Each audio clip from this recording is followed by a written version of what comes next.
Écoutez, dans la Bible, Now listen, in the il y a Bible, une femme there is a woman qui était malade. who was sick. Elle a vu des médecins. She saw doctors after doctors. Des médecins, She saw the ils ont fait des doctors. sciences de médecine. They do the science according Mais to la their Bible knowledge. déclare But the Bible qu'il n'y avait declares pas de soulagement. that there was no Mais easy. un jour, But one day, cette femme, that woman, elle a vu she saw l'homme de the Galilée. man of Galilee. Lorsque cet homme est avancé, And when that man came dans sa forth, robe, by his il y avait des robe, guérisons. there was healing Je hidden. le déclare. That is why I Si declare tu crois, that if you believe, aujourd'hui, today, tu verras la gloire you de will Dieu. see the glory of God. Alléluia. Amen. Amen. Shalom bien-aimés dans le Seigneur. Je viens ici vous présenter notre cher serviteur de l'Éternel, le pasteur Clemson Amaury. C'est un homme qui sert le Seigneur dans la vérité, dans l'honnêteté. Quand j'ai découvert cet homme, au début j'avais difficile à l'accepter. Mais finalement j'ai découvert en lui une vraie connaissance de la parole de l'Éternel. Le Seigneur l'utilise réellement. La Bible dit dans 2 Pierre 1, 5 à 8, la Bible nous recommande d'ajouter à notre foi la connaissance. Nous avons besoin de la vraie connaissance. Mon peuple périt, ou mon peuple périt, ou mon peuple détruit faute de la connaissance. Nous sommes dans le livre de Osée, chapitre 4, le verset 6. Et la Bible dit, vous connaîtrez la vérité et la vérité vous affranchira. Nous sommes dans le livre de Jean, chapitre 8, le verset 32. Je vous invite, bien-aimés, à suivre et vous allez recevoir quelque chose que vous en avez besoin dans votre vie chrétienne. La vraie connaissance, bien-aimés, nous en avons besoin et nous allons bénéficier de quelque chose. Suivons. Bonjour peuple de Dieu, je suis le berger Claudine Tieto. Je vous fais cette vidéo depuis la République démocratique du Congo, précisément à Kinshasa.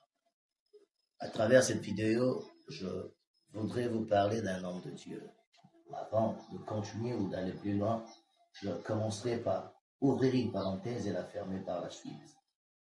C'est-à-dire, lorsque je vous dis que je voudrais vous parler d'un homme de Dieu, cela n'est pas synonyme de le glorifier ou l'adorer, parce que certains diront que vous commencez à glorifier, à déifier les hommes de Dieu. Mais lorsque je parle de cet homme de Dieu, cela n'est simplement synonyme de reconnaître la gloire de Dieu, la grâce que le Seigneur a enfouie dans cet homme, les capacités spirituelles que Dieu a placées dans cet homme. Alors, de qui il s'agit? Il s'agit du pasteur Clemson Amaury. Le pasteur Clemson Amaury, c'est un homme que le Seigneur a oint. C'est un homme que le Seigneur a doté d'une capacité spirituelle afin de récupérer entre les mains du diable les enfants de Dieu que le diable retient captifs dans les ténèbres. Comment est-ce que je l'ai connu? Il s'est fait que dans ma marche avec le Seigneur, j'avais quelques soucis dans la compréhension de certaines écritures.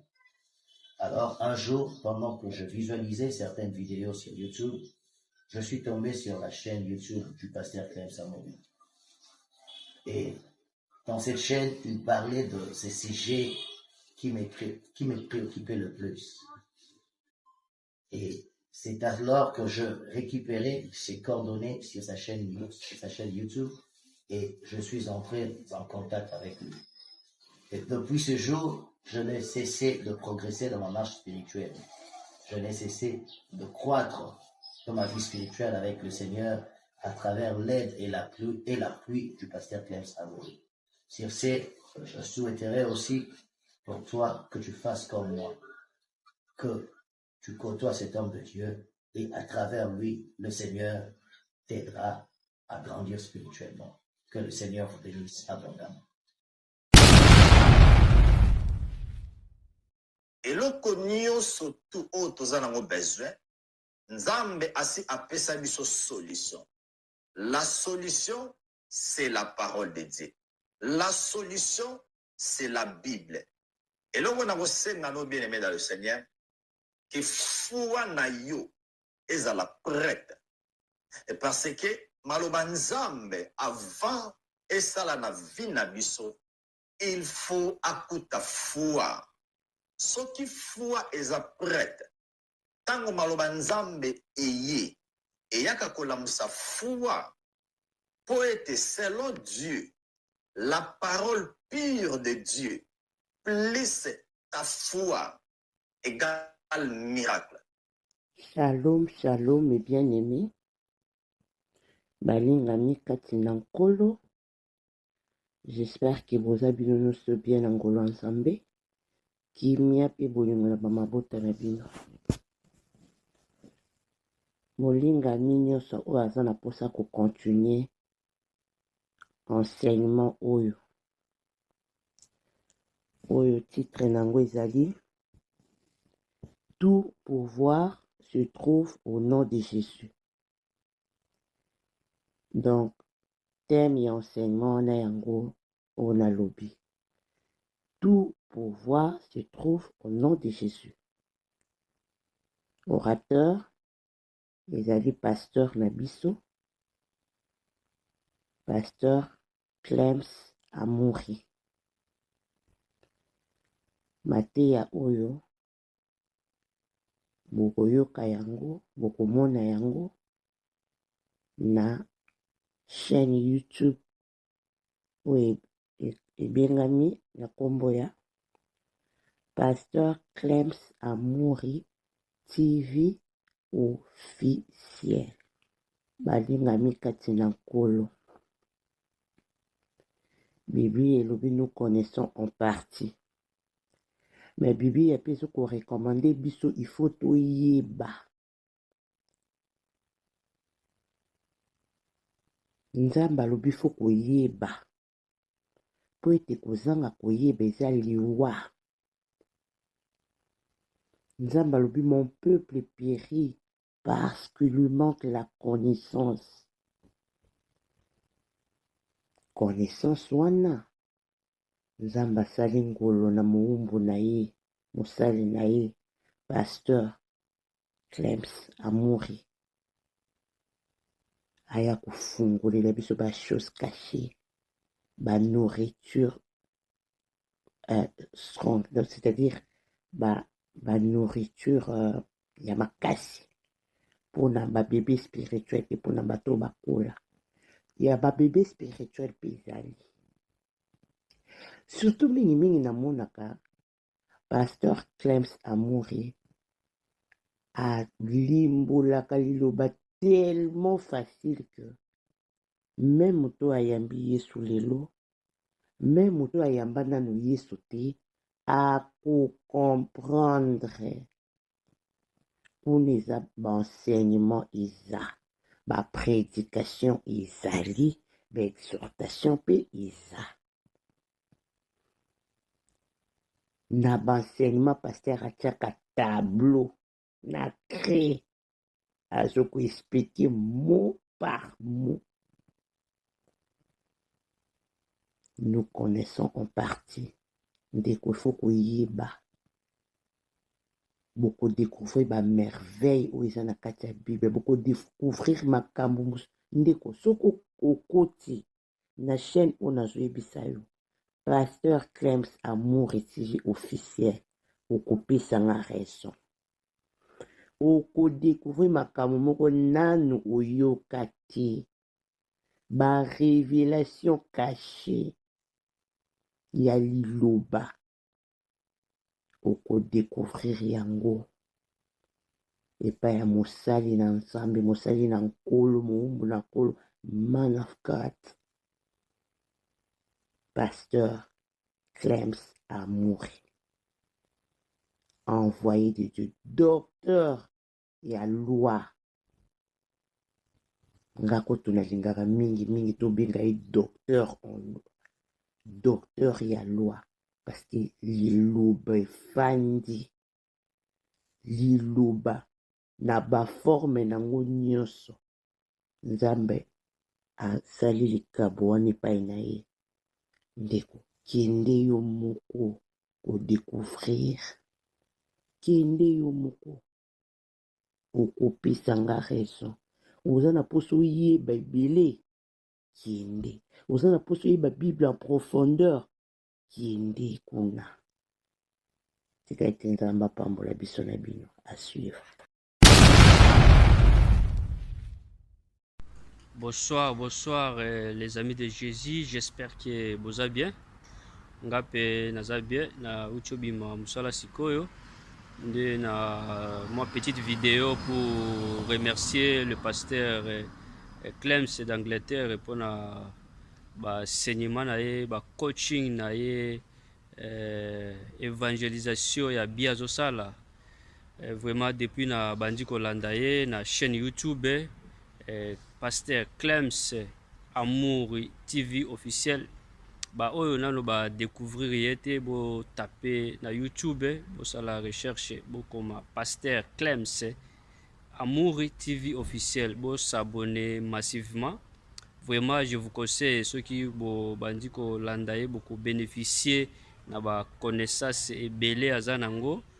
Vraiment zo partager ba bonnes choses, vraiment vous allez aimer. Je vous conseille beaucoup de vraiment bana Congo, bana Italie, bana Angleterre, bana Paris, bana RDC, Brazzaville, bandeko nyonso ya Afrique de l'Ouest.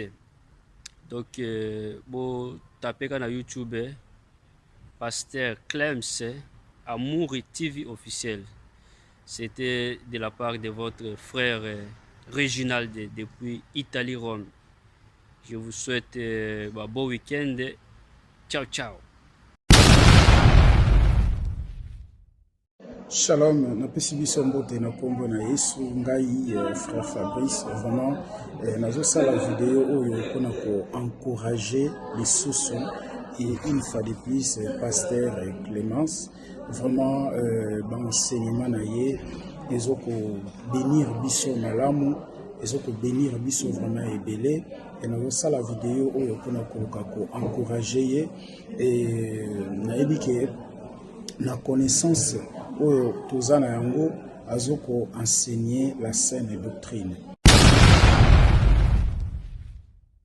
Shalom à tous, que la paix et la grâce de notre Seigneur Jésus-Christ vous soit multipliée. Je suis le frère Fabrice. J'ai fait cette vidéo pour une fois de plus encourager l'homme de Dieu, le pasteur Clémence, vraiment qui continue de faire ce travail qu'il fait et qui continue voilà, de ramener ses enseignements. Vraiment, j'ai suivi les enseignements, j'étais béni par ces enseignements et par ce que je peux nous dire, c'est un homme qui enseigne la saine doctrine, il enseigne la saine doctrine et surtout il démontre la divinité de Jésus, il enseigne la saine doctrine et vraiment je nous invite tous de s'abonner sur sa chaîne. Vraiment, il y a vraiment l'enseignement et c'est ça qu'on a besoin aujourd'hui. Vous savez, la Bible dit mon peuple périt faute de connaissance. La Bible ne dit pas que mon peuple périt faute de prière, mon peuple périt faute de jeûne, mais mon peuple périt faute de connaissance. Donc aujourd'hui, on a un problème de connaissance et j'ai trouvé le pasteur Clément qui enseigne vraiment la saine doctrine, qui décortique la parole, qui entre en profondeur pour pouvoir expliquer les Écritures. Et voilà, c'est pour cela que je dis, je vais faire cette vidéo pour encourager les frères et sœurs aussi de pouvoir s'abonner à sa chaîne et de suivre ses enseignements. Vraiment, c'est bénéfique. Vraiment, c'est bénéfique. Et j'ai été vraiment béni et édifié par ces enseignements. Voilà. Bonjour, tout bonsoir.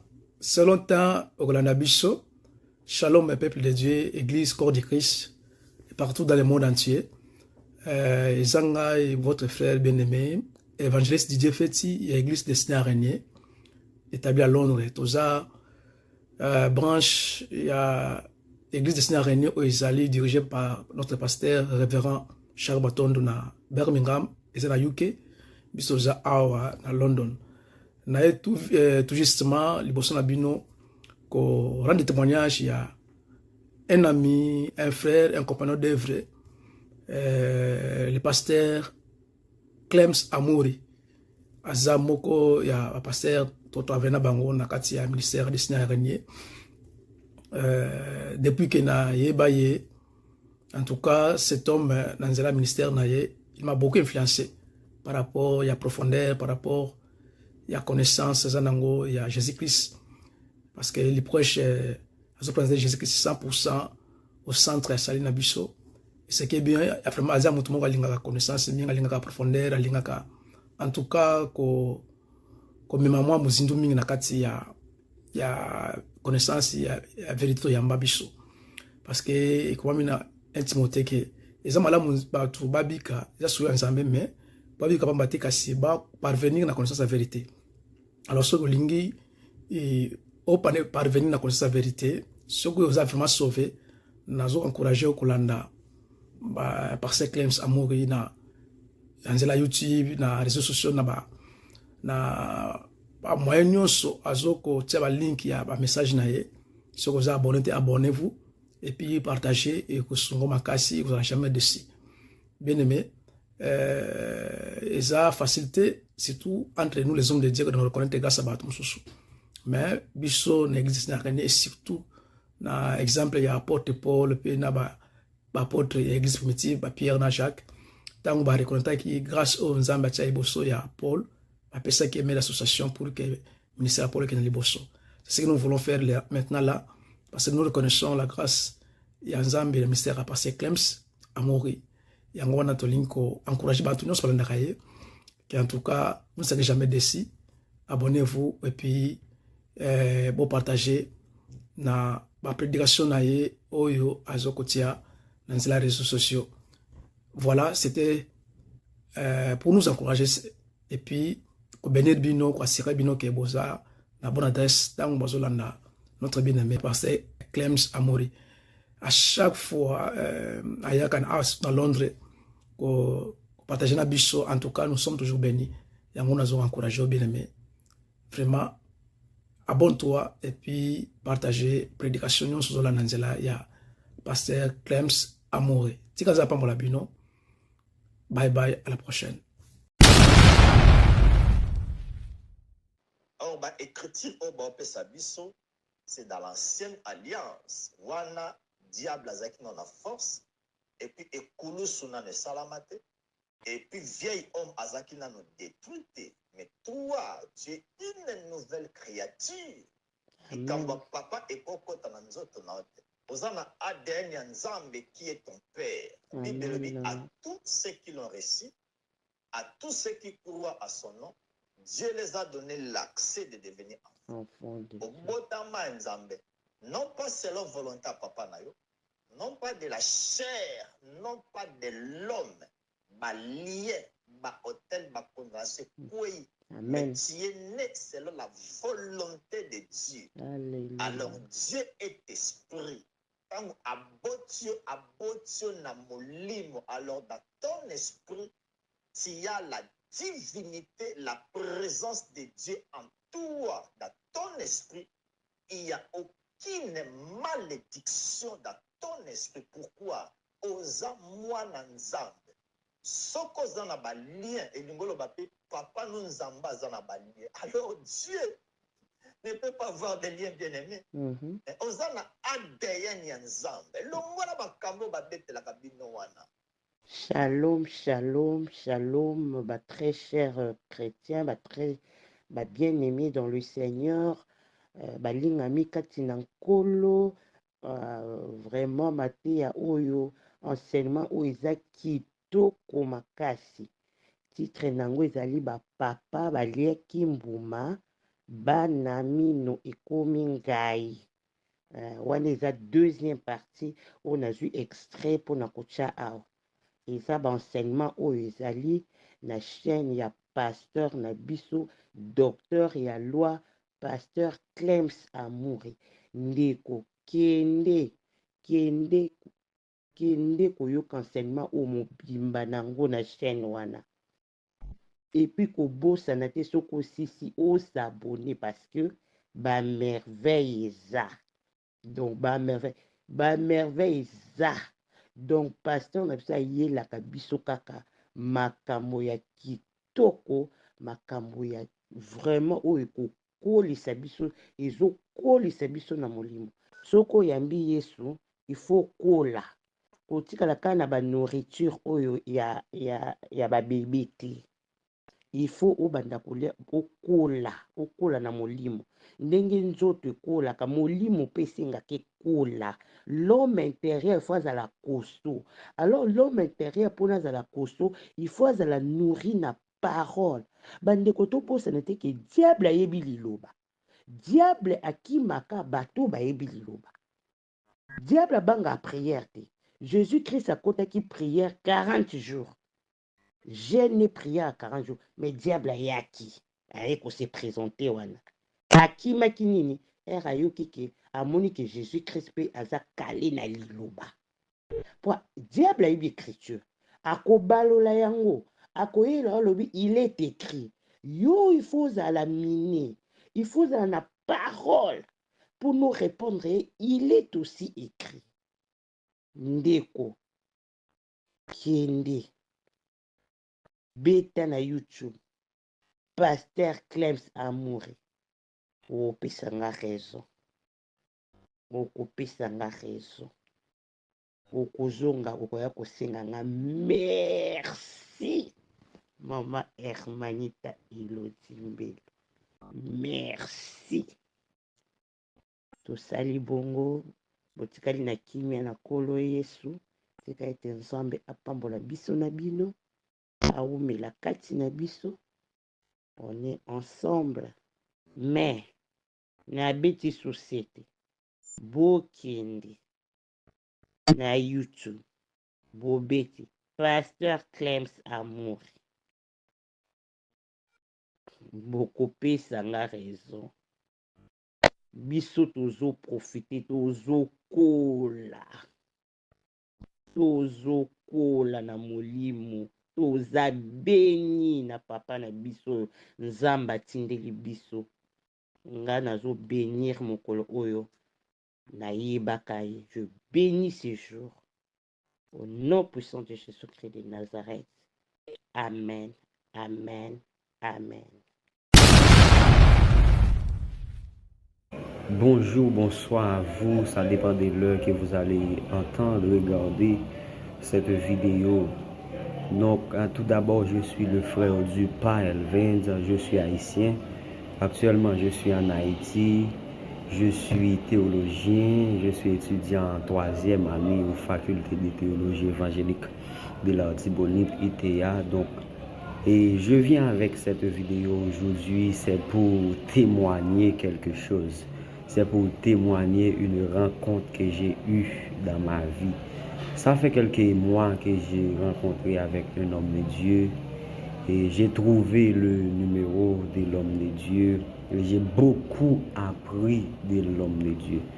Donc, à travers beaucoup d'enseignements, de plusieurs enseignements qu'il a fait pour moi, je suis vivement édifié des enseignements de l'homme de Dieu concernant des concepts comme la destinée et la Trinité et tant d'autres, le jeûne, tant d'autres et concepts vraiment difficiles à comprendre dans la Bible. J'arrive à comprendre très clair les concepts, ces concepts. Donc l'homme de Dieu, c'est le pasteur Clems Amouri. Il est de nationalité congolaise et des nationalités congolaises. Actuellement, il vit en Angleterre. Donc, et ces enseignements sont vraiment édifiants. Donc, j'aime les enseignements du pasteur Clems. C'est vraiment bon. Je vois dans l'homme de Dieu la présence réelle. C'est une révélation de la part de Dieu. Donc, je vous invite à suivre l'homme de Dieu sur YouTube. Vous allez sur YouTube et tapez le pasteur Clems Amouri et vous allez voir les vidéos. Ça va vous aider à mieux comprendre les choses plus claires, les concepts de la Bible. Donc, merci beaucoup. J'espère que vous allez suivre l'homme de Dieu de la même façon que je suis vraiment édifié. Vous aussi, vous allez édifier et des enseignements de l'homme de Dieu. Merci beaucoup. À la prochaine. Bonjour frères et sœurs, bonjour très chers amis. Pour d'entre vous qui ne me connaissent pas, c'est Magloire Moyandi, je suis basé à Cape Town. Nous aimons toujours parler de la politique, mais il y a un aspect que beaucoup d'entre nous, toujours l'aspect spirituel est un aspect très important dans la vie d'Abisso et beaucoup d'entre nous, tu négligé, tu penses que spirituel est seulement pour n'abattre mon combo, non. Spirituel est seulement pour n'abattre mon combo, c'est seulement pour n'abattre tout. J'aimerais partager avec vous un témoignage. J'ai été édifié. Sincèrement, on a bandé le Yokango plusieurs fois. Ça m'a vraiment fait du bien. Il y a un pasteur que je suis souvent. C'est vraiment on est très proche. Et un pasteur Clems, à Londres, à Moury. Mais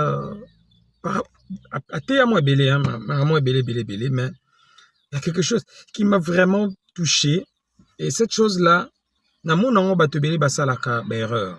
est belé. Alors, depuis le lobby, et il a partagé Nabino, essayez un peu de parler de malade, source malade.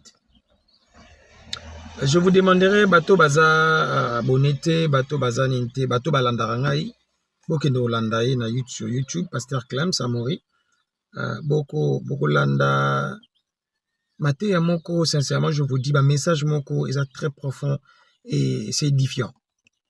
Vous savez, beaucoup d'entre nous pensent que non, malade. Oui, sincèrement, j'ai compris comment est-ce qu'il a développé le message naïe. Pour malade, il n'a qu'à les ala qui, mais par rapport à les lois, où il a établi ça, qui se violé les lois, et vous allez punir sévèrement. Mais tant au biso ça nous attend à grâce, mon frère et soeur. Tant auto vivre attend à grâce. Ils attendent auto banda kansa que non makama bezo te panza mais non c'est un père, c'est un papa qui est très bon. Ou à quoi jamais permettre maladie ou bien l'okamabeya panabiso. Sincèrement, je vous demanderai de suivre ces messages là comme moi. J'ai été vraiment très édifié et ça m'a fait tellement du bien et j'ai confirmé en fait. J'avais cette affirmation mais à travers ces messages, j'ai confirmé une fois de plus que non. Dans ma vie, c'est simplement ma foi qui est très importante. J'ai d'abord reçu Seigneur Jésus-Christ comme Seigneur Sauveur et là, je dois maintenant travailler par rapport à ma foi. Et je pense que les choses vont aller bon. Je vous demande sincèrement de les suivre, suivre ces messages. Il y en a beaucoup, mais moi personnellement, ce qui m'a fait du bien aujourd'hui, et depuis hier plutôt, c'est ce message-là qui dit la maladie ne vient pas de Dieu. Les mauvaises choses ne viennent pas de Dieu, mon frère. Les démons ne viennent pas de Dieu. Tika babili mwana kozala toujours tena inspiré na bato bate ora mabe milimo matakita non. Faut pesa nzambe oyo sambelaka place et que yoza ozawana te po bunda. Ici au long a déjà plus que vainqueur. Tout ce qui se passe dans ta vie, c'est pas Dieu, c'est le diable. Obsobenga covenant. C'est simplement rapproche-toi de Dieu. Il mettra ta main sur toi. Merci vraiment pour votre attention et bonne journée. Bye. Bonjour et bonsoir à tous les élus du Seigneur. Où est un témoignage vrai et sincère que vive la vérité, mon frère. Le christianisme, c'est l'amour du prochain. C'est l'amour sincère du prochain. Le christianisme n'est pas la jalousie. Non. Calomnie. Non, c'est pas ça. On n'a pas la bisouté. Le christianisme, c'est l'amour du prochain. C'est dire les bonnes choses de l'autre. Que vive la vérité, mon frère. Mon frère, il y a très bien. Au moins, juif. Les juifs m'ont confirmé Jean-Baptiste tant que qui est. Par là, directement, m'a confirmé qui prophétie à Malachi. Dernier prophète. Quand on est juif, bah confirma que Jean-Baptiste, par prophétie à le prophète Malachi, moi qui vous parle, Tant on a eu pasteur Clems na London. Na musika na linga na jugé. Mais tant on a approché, ainsi dit l'écriture, mes brebis attendent ma voix. Je les connais. Et elles me suivent. Tant on a eu pasteur Clems. En tout cas, rien à dire. Tant on a eu pasteur Clems. Mais ah Dieu, gloire à Dieu. Na niveau déjà Europe, la bête a un problème côté wana. Donc pasteur Clems a prêt pour enlever donc qu'on renverser trop dans la bête côté wana. J'étais fier. Il y a quoi pasteur Clems na London. Pour l'église et croître, il faut tous à la ini. Par là moi on doit condimake. Tout ça ban Jésus-Christ. Pour tous à la ini. C'est que ça moko. Totika ko juger ba homme de Dieu. Totika ko juger ba homme de Dieu na musika. Non, totika yango. Jugement par défaut, to boy yango to linga yango te. Totika ko juger ba homme de Dieu na musika. Totika ko juger ba homme de Dieu na musika. Totika. Mais il faut toi approcher kabango. Ngamoko na yoka ki pasteur Clems. Na London ta na yoka ki na vidéo. Mais on approcher to solo lina to communiquer. Na yoka ki na musika.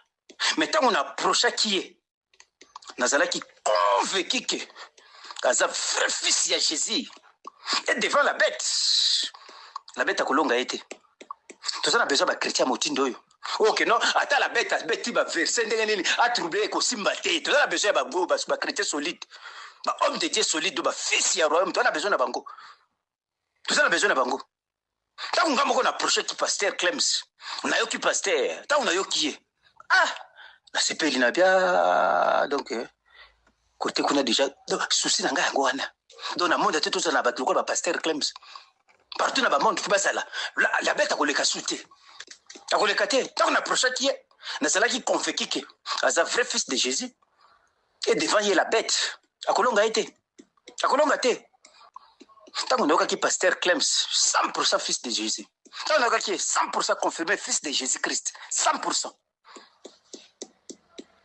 Donc, bah, fils du Très-Haut, au besoin en Europe. Maintenant, on a confirmé, on a la vérité, bah, homme de Dieu, bah, fils du Très-Haut, au besoin en Europe. Au besoin en Europe, hein. Et puis, dans mon kilimo, mais quand en Europe, au besoin, bah, bateau, bah, message, bon encourager pasteur Clems. Bon encourager ministère, naïe, pardon. Bon encourager Ango. Bon encourager ministère, naïe. Mais malheur, na mutu, oyo, a décourager. Malheur, je dis et je répète, Namutu Oyo a découragé son ministère, a découragé notre bien-aimé, Pasteur Clem. Pasteur Clem, je prie pour toi que Dieu t'élève, qu'il pourvoie tous tes besoins. Au nom de Jésus-Christ, on est ensemble. Embrasse tout le monde, bonne journée. Bye bye. Amen. Ngai le frère Gintoto, na vandi na Maroc. Précisément na Rabat, nazo témoigner par rapport à l'enseignement il y a pasteur Clems Amouri na oyo ya minene Nzambe asali na kati ya bomoi na ngai. Amen. Ningi kaka na témoigner bolamu Nzambe kati na bomoi na ngai. En fait, nazalaki mucho na wanaki ko mitungisama vraiment trop na ba problème à santé vraiment na lekaki et pas ya ba prophète, c'est-à-dire batoyo ba bikolaka ba bisinga ke voilà ba problème o naza nango ezali ba problème ezali na libota makambo ebele et puis Daniel surtout wana oyo prophète alobaki apesela ngango solution te. Tant on a écouté l'homme de Dieu, vraiment l'homme de Dieu a atteint parole de Dieu, atteint parole de vie, a la kisinga sambela donc abisoko ndimeli malobo nga za côté yo au na vie na yo eko changer. Effectivement, dans l'année maloba, enseignement, dans l'année enseignement, prédication, il y a l'homme de Dieu et le lot oyo vinanga eza sur les mêmes te ba difficulté nyonso tout oyo nazalaki na yango oyo nyonso te ebandaki kotungisa ngai vraiment Nzambe a délivré ngai sans même passer par ma prophète ndenge na passé na bango liboso yango na lobi ke na bana Nzambe tokangama na enseignement et puis tolanda parole de Dieu et puis toyekola kosambela omona nyonso tout ekozala facile. Alors enseignement ya l'homme de Dieu eza enseignement oyo ezali kolakisa biso kosambela et puis ezali kolakisa biso nzela et puis ezali kofongola biso vraiment miso tokangama na l'homme de Dieu na si Nzambe akosala Nzambe pa pambola ye et na enseignement ezali kopesa biso a continuer toujours et puis tosambela pe mingi pona na l'homme de Dieu Nzamba bakselaki toujours ya mingi et témoignage na ngai ya pourquoi lelo ezalaki nde yango oyo amen bandeko kati na nkolo.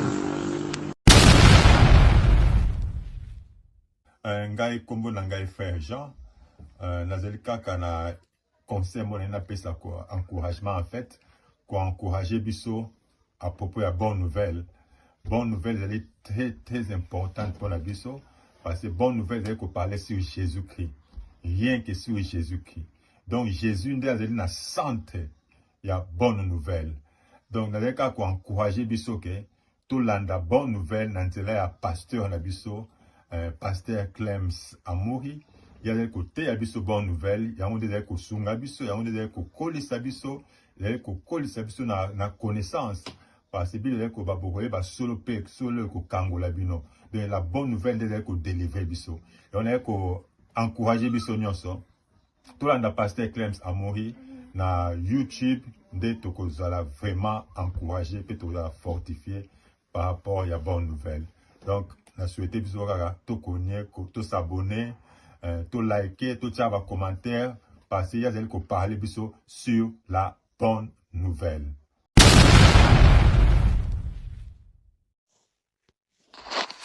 Bonjour la famille, bonjour bandeko surtout, bonjour bana Nzambe, bonjour Libota Nzambe, napesi bino bambote partout où vous jouez la vidéo oyo pour partager yango, botambusa yango na bandeko surtout na ba smartphone na bino likambo eza kaka na yekoloba mingi na ekopesa témoignage na ngai oyo namoni ya mingi parce que tangu nalandaka jour mususu nafandi kaka boye na koti na YouTube namoni kaka en direct namoni kaka direct moko ezoleka donc na koti natali nalobi nalanda parole de Dieu oyo tangu na koti place wana namoni bakomi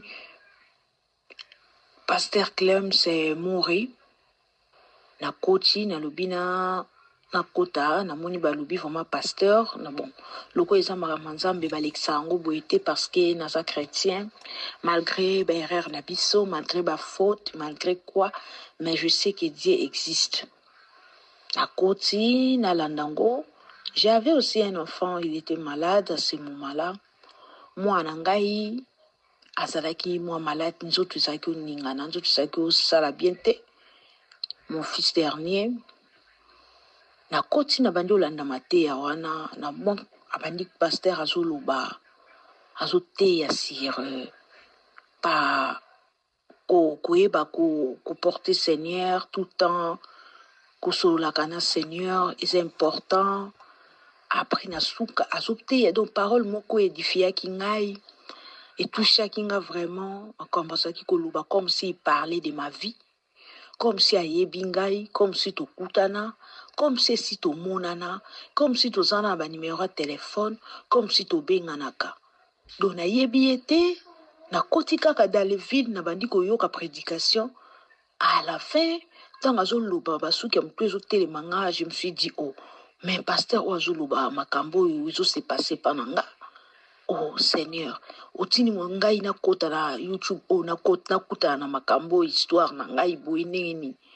Donc tango aye ko sambela aye ko loba babeli nyonso tu o nyonso azoyoka bien te o nyonso azobela o nyonso parti ya nzoto songolo pakali ezosala pasi asimba kaka place wana alanda priere oyo ngai nazopesa ye asambela yango apres ngai tosambela na ye ya olongo nazwi mwana nazalaki na ye natie na maboko na makolo na ngai namemi ye mon fils il a 5 ans namemi ye nasimbi siko place azalaki koyoka pasi abande koyebisa nga mama lokolo ezosala pasi mwana akweyaki te mwana eloko te do tolamuki mwana bandi kokaka bien te lokolo ani bandi opesi bafièvre bani donc mwana azokoka kobendana te po akende kosala ata pipi na toilette donc ekomaki soki atelemi mwana akimaka mbangu me mwana soki atelemi mwana azokoka te mwana mona soubi na bilamba nga lobi pourquoi tu as fait pipi dans les habits maman je n'arrive pas à tirer les pieds jusqu'à la toilette maman désolé maman limbisa maman pardon ne me frappe pas nga lobi non na ko frapper au teint ne beto pourquoi nous ka bien te nga na ko beto te nazo comprendre moi nazo ko kende na toilette o ya kenda raté pour akende ko sala petit besoin na ye donc il fallait que tango telemi nenga kenda moi rapide boye biso ki petit besoin ye faut pousser moi papa moi nazo ko pousser papa te komi soka te ma beti depa moi na basu be mile na bilamba ye moko so asubi bonga lobi maman désolé na oki moi na nga mawa tant ka pasteur alobi simba place moi nazo ka batu bazo ka passe ba beli nyonso nga na zwi loboko la nga na simbi na lokolo moi ko simba ka to prier na pasteur boy mbala moko poa tango asisi losambo to clôturer sili to prier sili pasteur Clems nazoluba pasteur Clems mori to kaka to simbi kaka na simbi mwana mbala moko tango alobi amen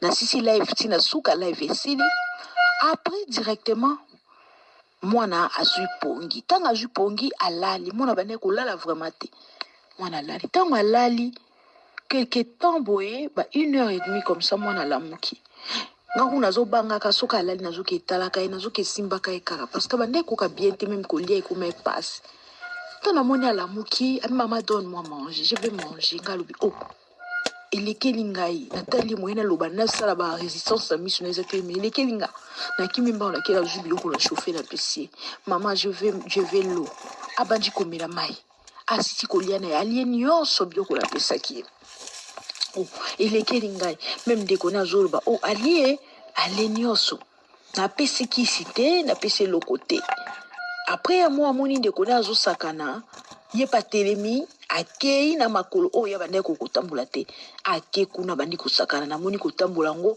abendi pena lokolo malamu aketi kuna bandi kunaye babandi kosakana chikubwe na moni akomoki mabambango ngalobi Jésus na fukami na binzambe okosaka te nzambe ubikiselinga mwana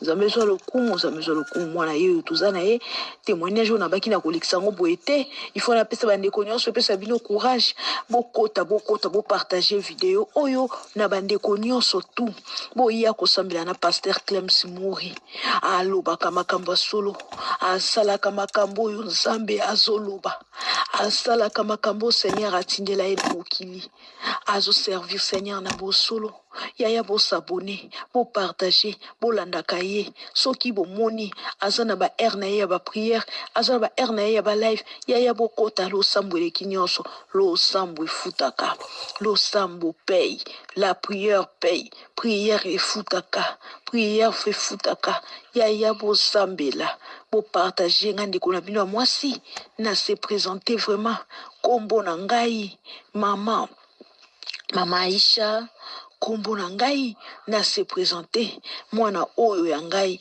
azui bénédiction azui kaka na prière na YouTube nazoyoka na simbi mwana bino atelemi mwana na banimba walia asani makambo nyonso na même temps Seigneur aza bien ya ona baki na kotika témoignage obwete il faut na komela pasteur na privé makambo oyo eleki minene nguya oyo eza Seigneur aza moto na nzambe ya solo quand il a parlé et puis j'ai touché mon fils nyonso tout etaki malamu merci Nabino témoignage oyo bo partager na luka pasteur Clems Mori bo luka pasteur Clems Mori bo sambela kana ye mama bo sambela kana ye papa bo bosambelaka na ye belenge, bosambelaka na ye bandeko nyonso tout. Il faut prier avec le pasteur Clems Mori.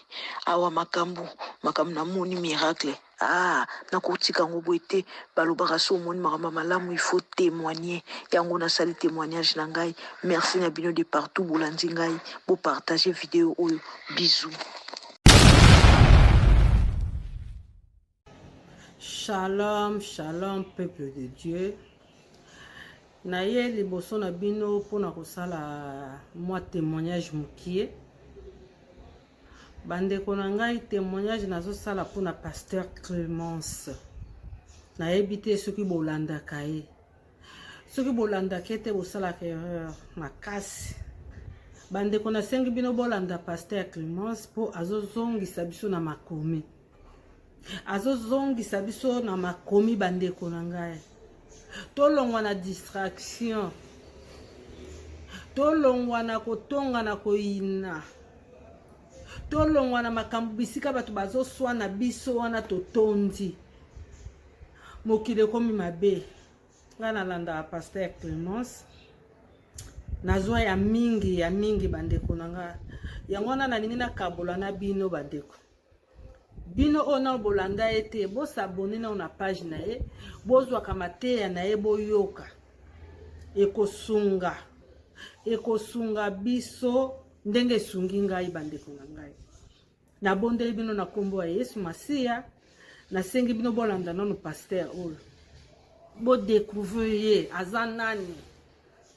Aza musala tata. Atera kitoko makasi. Azongisaka bato penda na parole. Yango na sengi bino ba bien aimé na nga.